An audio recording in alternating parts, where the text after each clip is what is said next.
welcome to a new episode of Man Cinema Reviews. Today we're gonna do a double feature, If and Furiosa.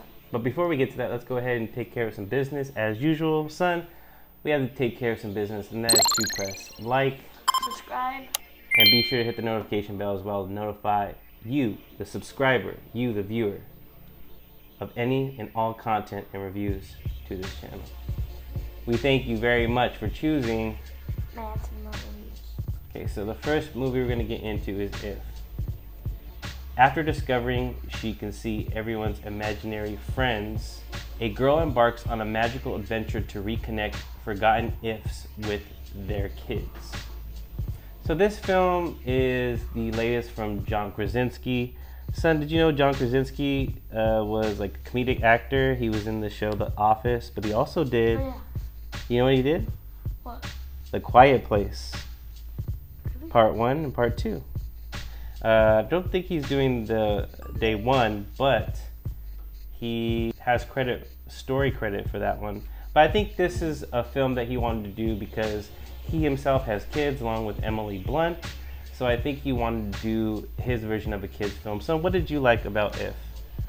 I liked about If, you don't get it at first, but then you finally like oh, because you don't know like what they're trying to do, you know what I mean? Mm-hmm. I really do like that John Krasinski himself is the father to the main character, Kaylee Fleming's character. And I like the fact that If is rediscovering your inner child, the imagination of a child, and what imaginary friends do to supplement hardships, trauma, usually a family loss. So I think that this film speaks to trying to get over, a tragedy, whether it's like a death in the family, someone that you love is sick and you're trying to build a relationship with an inanimate object, or to your imagination, a friend that isn't there that people can't see, right? Mm-hmm. So that's what I liked about If, that it was it's a hard film to kind of market because it does have a big fluffy purple monster that looks like something out of Monsters, Inc. Mm-hmm. That was voiced by Steve Carell. There's a lot of great voice actors and character actors in here as well. Talk about a little bit about the character design. What was the most fascinating? Do you remember all the characters or some of the characters and what they looked like? Definitely Blue. Blue, yeah. And that was the purple monster, right? Yes. And that's voiced by Steve Carell. We have Phoebe Waller-Bridge, who plays Blossom. That was the imaginary childhood friend of the main character's grandmother. The girl's name is Bee. We got Keith. We have Keith, right? Of the imaginary friend. Emily Blunt, who is John Krasinski's real life spouse, plays Uni, a living unicorn. I thought I saw George Clooney. George Clooney plays a spaceman, an astronaut. Oh yeah. Bradley Cooper plays Ken, a glass of water. Oh yeah. Matt Damon plays Sunny, a sunflower. Bill Hader plays Banana, an aerobics instructor. That's an actual banana. Richard Jenkins plays the art teacher.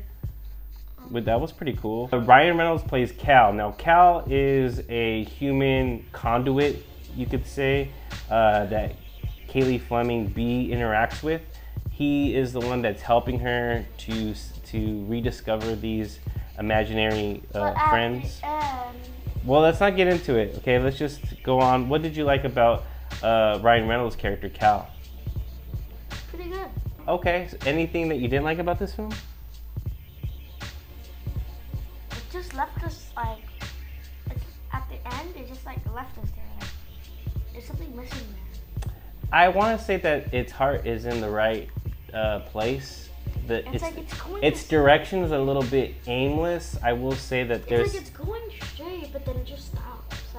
I feel like there was a lot to say in a film that's complicated to market to both the parents and the kids. Mainly the parents will get it. It's kids that I feel will get a little sidetracked or disinterested. Benjamin. I feel like a key thing is missing here. I think John Krasinski does all that he can, but he has just a great trajectory as far as a filmmaker in the science fiction horror realm with The Quiet Place Part 1 and 2, that I feel like he wanted to do something less intense. Benjamin. Who's Benjamin? A kid in the hospital. Oh yeah, he was cool too. Yeah, I liked it. But I feel like it's a hard film to market, and I feel like its intentions are well-meaning, but I feel like it doesn't stick to the landing. There's a lot to digest, and it just feels it doesn't come to full fruition for me.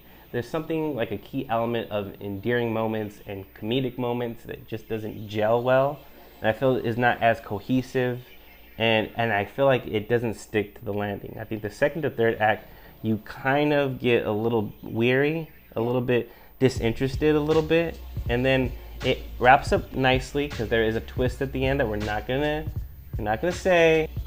So, what happens at the end? Wait, Peter, what are you doing? An imaginary friend, and it's a plot twist, but it's actually. Peter, you almost ruined it. Let's go to the review. What would you give it? I would give it a 3.5. 3.5. Solid review. I give this film a 2.5. I don't think it is as successful as The Quiet Place, but it means well, and there are moments that I liked. Going on to the next film, and that is Furiosa. Wildly different film. He saw it with me. We just got out of the theaters. Furiosa, a Mad Max Saga. Snatched from the green place of many mothers, a young Furiosa falls into the hands of a great biker horde led by the warlord, Dementis. Sweeping through the wasteland, they come across the Citadel, presided over by the Immortan Joe. As the two tyrants fight for dominance, Furiosa soon finds herself in a non-stop battle to make her way home. So this is the prequel to set the whole events off in the Mad Max Saga. But we are going to be focusing on Furiosa, played by Anya Taylor-Joy. What were your thoughts about this film? What did you take away?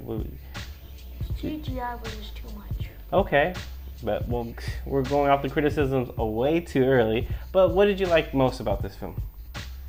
Go ahead, tell them. Anya Taylor-Joy and Chris. Thank you.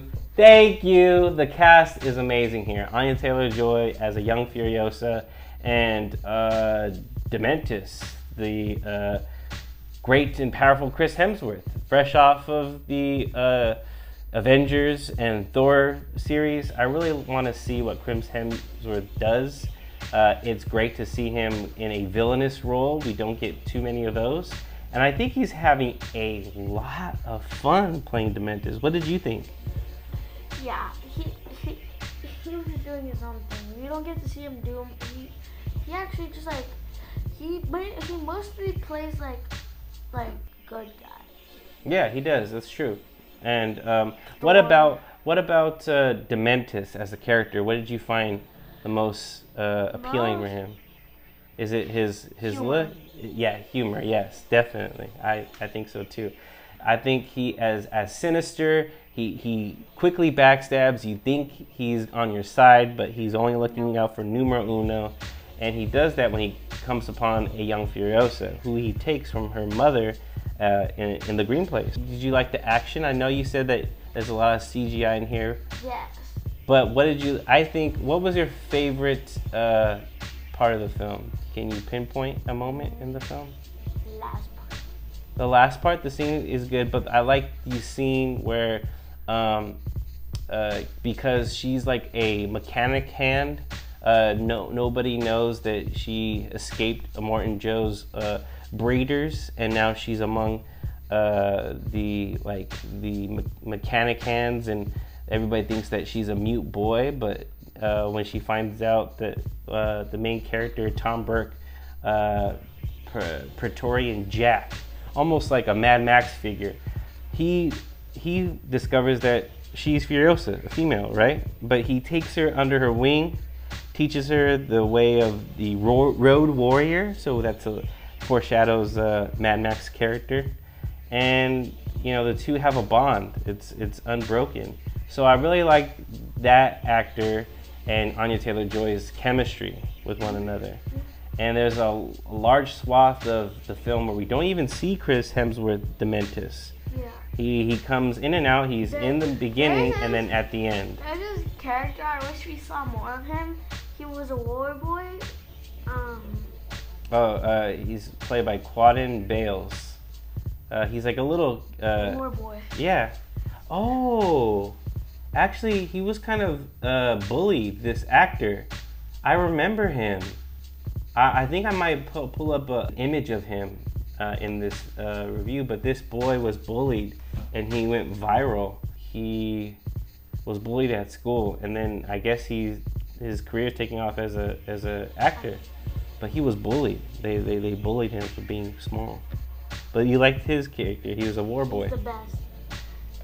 I forget what it was. The little springy thing that I forget what it's called. But he's like, now. Yeah. Yeah, I didn't even. That's crazy. I didn't even realize that. That was your favorite character? Yeah. My favorite character out of all of them. Then it's Chris Hemsworth and it's Anya Taylor-Joy. Okay, so what did you think about this film? What would you give Furiosa? 4. Okay. I will go ahead and say that I also give it a 4. I think it's great. I think the overuses of CGI is a factor. Plus, it's nearly 2.5 hours long. I think that the first film has a running time of the same, but you really feel it in this film. Not saying that I dislike this film. I just didn't like it as much as I liked Mad Max Fury Road. And I think we'll leave it at that, right? Thank you very much for choosing Manson Reviews. Bye. Take care. We'll see you on the next one.